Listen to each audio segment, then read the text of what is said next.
e eu quero ler para você uma porção do Evangelho de Mateus, no capítulo 11, um texto extremamente interessante, porque Jesus passou a increpar as cidades nas quais ele operara numerosos milagres pelo fato de não se terem arrependido. Ele começou a falar forte em relação a esse pessoal. Ninguém é importante, ele não estava falando de Roma, não estava falando de Nínive, não estava falando de nenhuma cidade do Egito, não fazia referência a nenhuma das grandiosidades do mundo antigo, ele não estava falando de Atenas. Não.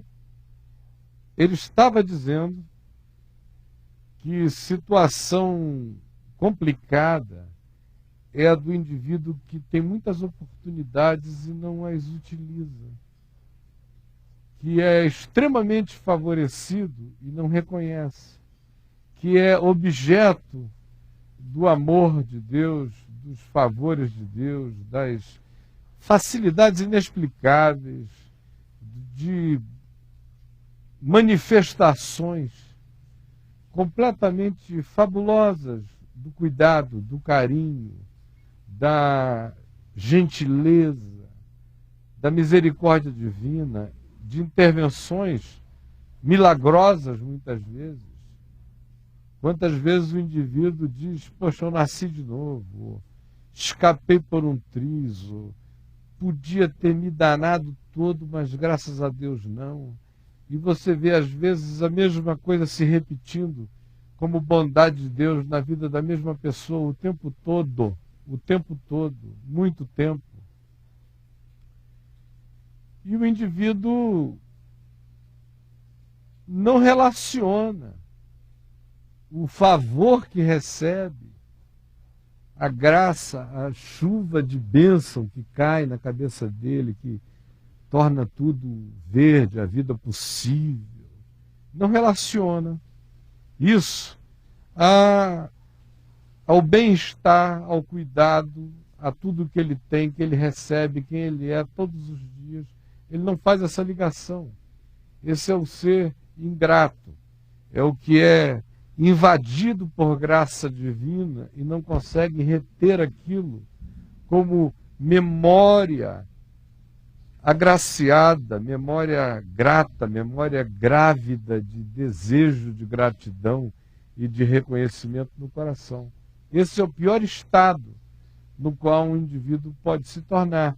Por isso o texto diz aqui, passou então Jesus a increpar, que é uma palavra dura, as cidades nas quais ele operara numerosos milagres, pelo fato de que os milagres aconteceram e eles não se arrependeram.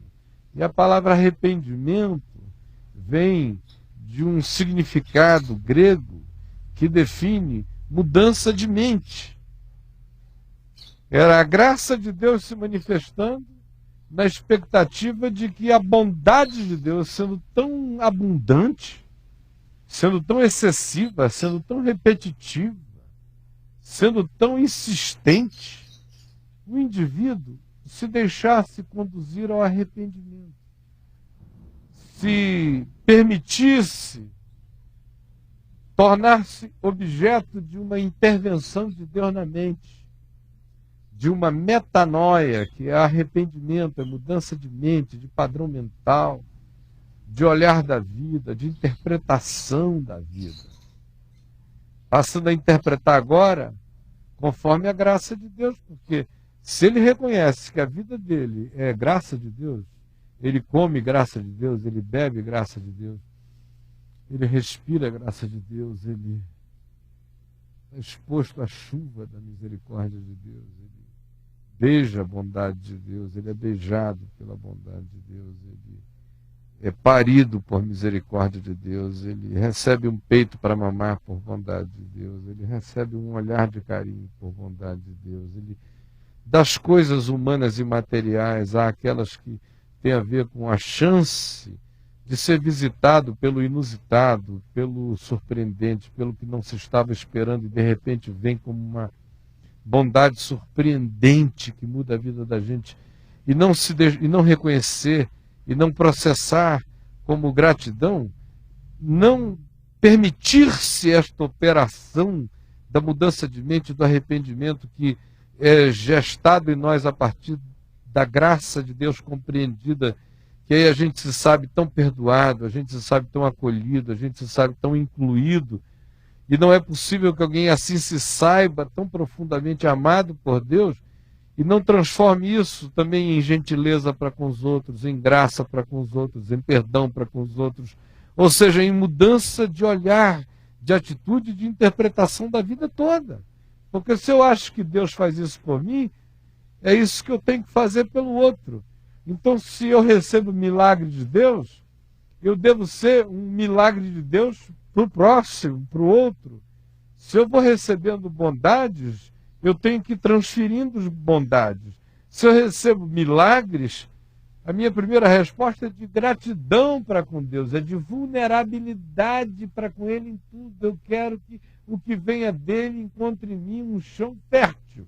E em segundo lugar, é uma atitude grata para com Ele que se manifesta em doçura, gentileza, misericórdia, tratabilidade, bondade, misericórdia para com o próximo, para com a vida, para com tudo.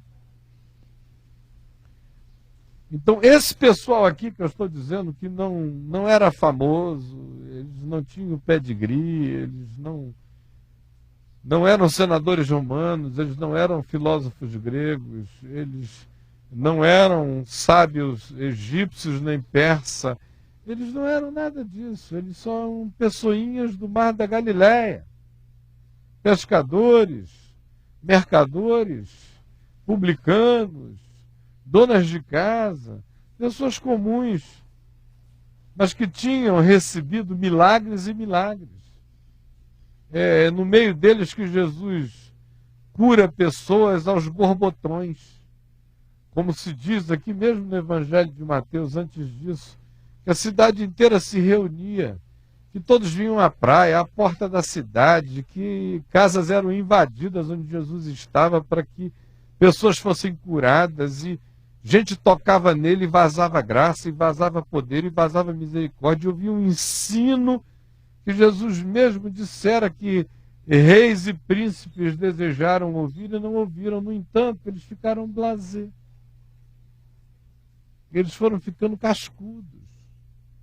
Eles foram ficando impenetráveis. Eles foram ficando cínicos.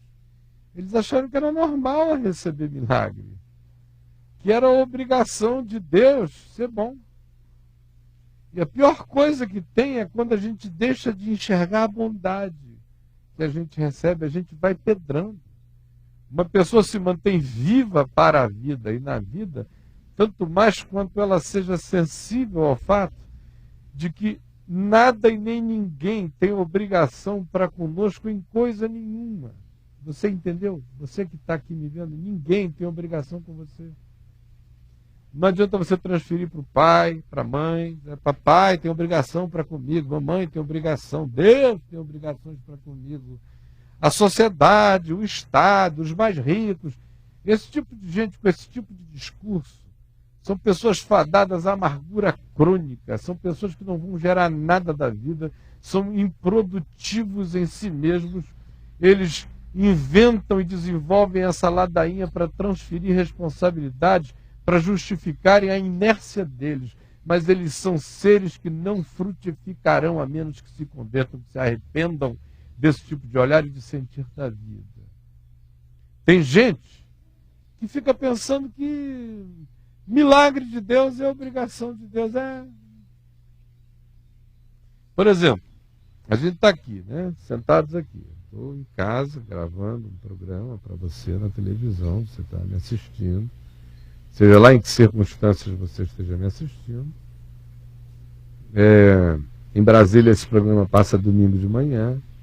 Não sei se vai estar chovendo. Pode ser que domingo de manhã esteja fazendo o maior sol. Aí você vai olhar e vai dizer, poxa, Se não souber que é gravação, se pensar que é ao vivo, vai dizer onde é que está chovendo na cidade, que lugar é esse que essa água está caindo, essas coisas assim do gênero, não é mesmo? Eu amo quando chove aqui em Brasília, porque eu estou morando aqui há não muito tempo, embora eu venha aqui com regularidade desde muitos anos. Desde o início da década de 70 e depois a década de 80 direto e na década de 90 toda semana. Então esse aqui é um lugar que sempre me foi muito familiar. Mas eu nunca tinha morado aqui. Morando aqui eu vejo como é seco. E ano passado eu fui ficando aflito de ver como nós ficamos meses e meses e meses sem uma gota d'água, sem cair do céu. Eu sou amazonense, acostumado à chuva todo dia. Bem verdade que eu morei a maior parte da minha vida no Rio de Janeiro. No entanto, eu olho para o planeta Terra hoje e vejo que tanto mais quanto a gente possa ter chuva, ainda com água de boa qualidade caindo na Terra, tanto melhor para o planeta. E para esta região, que é uma região alta, Planalto Central e desértica, cerrado, às vezes com clima de deserto, tanto mais quanto aqui chova, melhor será para nós. Por isso, tantas vezes quantas caiam chuvas aqui, eu estou assim como um cálice aberto para a chuva. Vem, chove, chove. Que ela entre março e chova, que esse lago se inunde, que as barragens todas fiquem repletas, que o solo se entumeça, que as fontes de água fiquem todas enriquecidas dessa graça de Deus que é a chuva.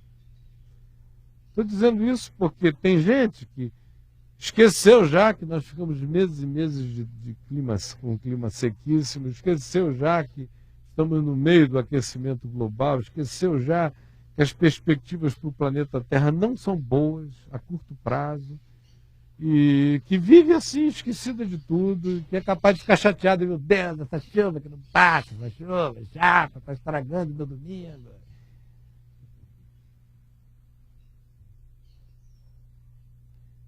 Essas pessoas às vezes vão ter que aprender o significado de pequenas coisas, quando elas ficarem vendo assim uma gotinha de soro caindo pelo braço, aquele líquido ali que nada mais é do que, de fato, essencialmente, água enriquecida para você ficar vendo aquilo gotejar para a tua vida. Pode ser que você aprenda o significado dessa graça toda, desses milagres, cercados de milagres o dia inteiro. Você levanta, pula da cama para comer e pensa que é normal. Sai andando, o coração batendo, forte, pensa que é normal. E é assim mesmo. A maioria vai ficando tão assim, blasé, tão empanzinada de tanta bondade que não reconhece. E Jesus está increpando a você nesta manhã, neste dia, ou qualquer hora que você assista esse programa, tanto quanto estava increpando esses anônimos aqui de lugares onde ele esteve, viveu, pregou, sobejou bondade divina, fez milagres entre eles, mas eles não tinham transformado aquela bondade de Deus, em arrependimento, em metanoia, mudança de mente, em transformação do olhar. Porque Deus visita a gente na expectativa de que o nosso olhar mude, de que a gente melhore. A graça de Deus, quando chega, ela não chega para gerar cínicos. Pouca coisa pode ser pior para um ser humano do que ser sistematicamente objeto de bondades e se acostumar à bondade, pensar que bondade nasce do chão assim, sem ser algo produzido pelo despertar da misericórdia de Deus para nós. Quando o indivíduo perde essa atitude de gratidão o tempo todo, ele fica nesse estado que às vezes só Deus increpando contra ele, para ver se a mente dele muda, porque Deus investe misericórdia na gente é para melhorar a gente. Imagina só, a natureza humana é tão desgraçada que frequentemente você vê o seguinte: pais fazem bem e bem e bem e bem e bem a filhos, e filhos começam a interpretar aquilo como sendo natural. E aí tratam aquele pai mal, aquela mãe mal, não amam, não dão a resposta adequada, tudo que vem deles é normal, eles podem dar as vísceras que estão devendo sempre. Ao mesmo tempo, às vezes, você vê uma outra pessoa que tem um pai que chega em casa querendo bater na mulher, que todo mundo não quer nem que chegue, ou que tem uma mãe extremamente fria, indiferente, e que crescem sem cuidado, sem carinho, sem amor, sem nada, sem coisa alguma, tendo que se virar, e que justamente porque não tem nada disso, à medida em que vão encontrando migalhas aqui e ali, vão recebendo aquilo com tanta gratidão, como se fosse um bem precioso. Enquanto aqueles que têm com fartura e abundância vão tornando os seus pais sequestrados de um bem que eles terão que se tornarem deuses para conseguir realizar, e nem Deus mesmo realiza na vida de alguém que olha para a vida com essa expectativa de que tudo se venha de um outro para ele, porque ele mesmo não se ajuda. Essa é a pior coisa que pode acontecer. E é acerca disso que Jesus está falando. E ele prossegue e diz: ai de ti, Corazim, que é uma cidade que a maioria nunca nem ouviu falar. Eu conheço como ruína, lá na Galiléia, no norte de Israel. Mas até mesmo os grupos turísticos não vão a Corazim, são só pedras hoje lá. Ai de ti, Corazim. Ai de ti, Betsaida, que é a cidade de Pedro, mais pedra ainda, ruininhas. Porque se em Tiro e em Sidom, que são cidades do litoral de Israel, onde hoje está o Líbano, que são famosas no Velho Testamento pelo modo empedernido, duro, arrogante, com o qual os reis e as culturas de Tiro e Sidom se manifestaram. Jesus diz: ai de ti, Corazinzinha, que está aqui na terra do nada, Betsaida, mas onde eu fiz milagre, milagre, milagre, que são anônimos e desconhecidos, mas que se tornaram importantíssimos porque foram visitados por milagres de Deus e ficaram duros. Porque se em Tiro e em Sidom, que são importantes historicamente, se tivessem operado os milagres que aqui entre vós se fizeram, há muito que elas, Tiro e Sidom, teriam se arrependido com pano de saco e cinzas. Os periquitos aqui de casa estão querendo falar mais alto que eu, Edivaldo. Querendo que você mostre para eles lá, que é para o pessoal não pensar que já estão lá atrás da folha, né? E contudo eu vos digo, no dia do juízo haverá menos rigor para Tiro e Sidom do que para vós outros, seus Corazins e donas Betsaidas. Tu, Cafarnaum, que é outro lugar onde Pedro veio a morar, onde Jesus estabeleceu a sua base, onde boa parte dos milagres dos evangelhos acontecem em Cafarnaum. Tu, Cafarnaum, elevar-te-ás porventura até ao céu, descerás até o inferno. Porque se em Sodoma, lembra de Sodoma e de Gomorra, lugar da safadeza, da sodomia? Porque se em Sodoma se tivessem operado os milagres que se fizeram aqui em Cafarnaum, Sodoma teria permanecido até o dia de hoje. Jesus está dizendo: olha, o pessoal de Sodoma vai estar em situação melhor no dia do juízo do que vocês. Que eles não foram visitados por nada, senão por fogo do céu. Agora vocês foram visitados por Emanuel, pela palavra do Deus vivo, por milagres, por oportunidades, por a visitação da consciência viva do significado da vida, e ficaram blasés e acharam que é assim mesmo. Que existe algum borogodó especial em Cafarnaum, em Betsaida, em Corazim. Não, é Deus é que é bom para com você e você não enxerga. Agora, essa bondade de Deus que me visita insistentemente, se não é acolhida por mim, vai me piorando, vai me tornando cínico. De modo que eu me torno pior do que aqueles que eu acho que são os piores. Aí fica você sentadinho aí, vendo o jornal na televisão, telejornal à noite. Cada nome de senador que aparece, você diz calhorda, safado, cretino, ladrão. Cada político que aparece, você desce o pau, se achando melhor do que os outros, só porque você é o Corazim, que ninguém sabe quem é. A dona Betsaida, sumida da vida. O seu Cafarnaum, que ninguém sabe quem é. Você não é o Dr. Roma. Você não é o seu Egito. Você não é a dona Atenas. Você é um anônimo, mas que está sendo insistentemente visitado pelo amor de Deus. E aonde a graça de Deus se derrama em abundância, aí se torna o centro do universo. De modo que Jesus não disse isso das principais cidades do mundo, mas disse daquelas onde ele esteve de dia e de noite, fazendo graça brotar e o pessoal não enxergava. A capital da terra era em Cafarnaum, a capital da terra era em Corazim, era Betsaida, a capital do cosmos eram aqueles lugares onde a graça de Deus estava se manifestando, assim como a capital do universo é seu coração, nessa chance que você está tendo de me ouvir hoje, pregando o evangelho de Jesus para você.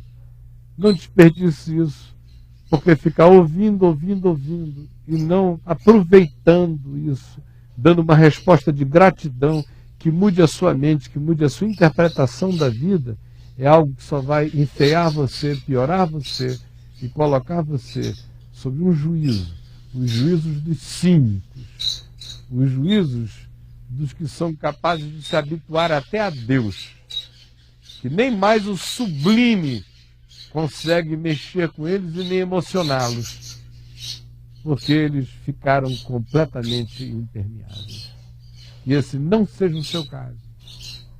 Preste atenção no que eu acabei de dizer.